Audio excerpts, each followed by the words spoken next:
Alright, how y'all doing today? I got a 2008 Polaris 700 side by side here. I've been looking up some videos on replacing a throttle cable. There's not many out there. So I was going to kind of show you an easy way to replace it. I've got it tore down, so I'll just kind of run through what I've already taken off and what gives you easy access to the cable. So here we go. Alright, so here we go. Of course I got the seat off. And there's the EFI. So what you need to do is bump your throttle up and remove this brass fitting right here. Now be careful not to drop that brass fitting. If you drop it, it just disappears into oblivion. So what you'll do is just unhook that little brass fitting, pull it out, and your cable slides into the notch. And then you'll come back here, remove this boot, and thread this out of the throttle body. And the cable kind of routes down underneath.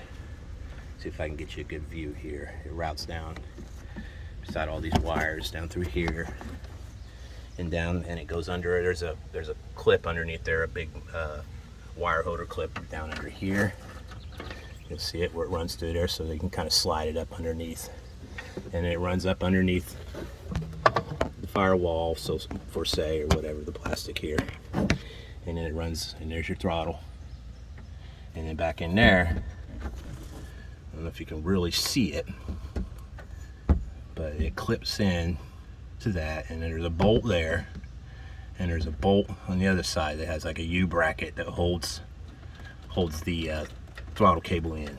So what you have to do, what I do, is I just kind of notch the plastic out, get you a Dremel, and notch the plastic out just a little bit on the sides so you can get access to that bolt back there.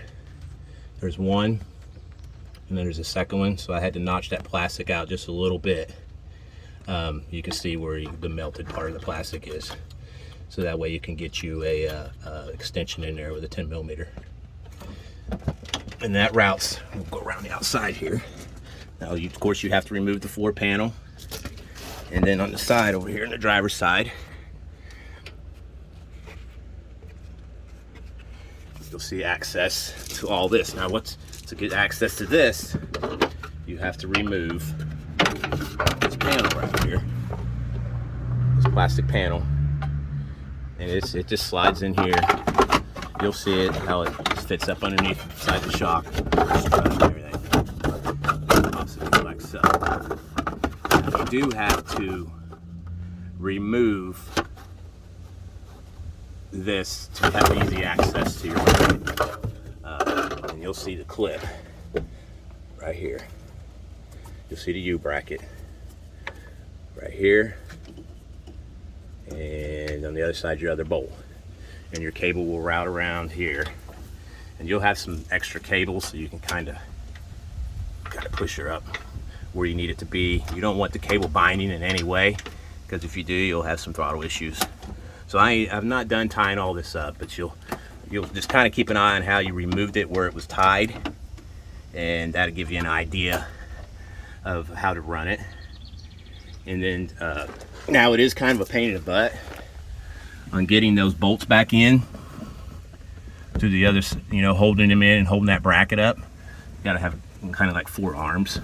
But if you got long arms like me, you can reach around like this and hold it, and then go around the other side and run your 10mm. And now an easy way to do this is you take your bolt.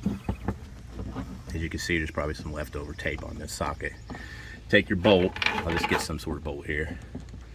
Put the bolt in, or if you have a good magnetic 10mm, take your bolt and just tape your bolt on the end of the socket with some electrical tape. Tape it on there real good and real tight, so when you're feeding this in through this notch right here, you'll have easy access to the bolt. Putting it back in and holding the bracket. And once you get that in, you just clip this little yellow piece in the holder right here, and then you come up here and you put this back in, your cable back in, thread that back in. You have an adjustment here to adjust your throttle, and just get it to where you have just a little bit of play in the pedal. And once you get that, you should be good to go. All right, thanks for watching. Thank you.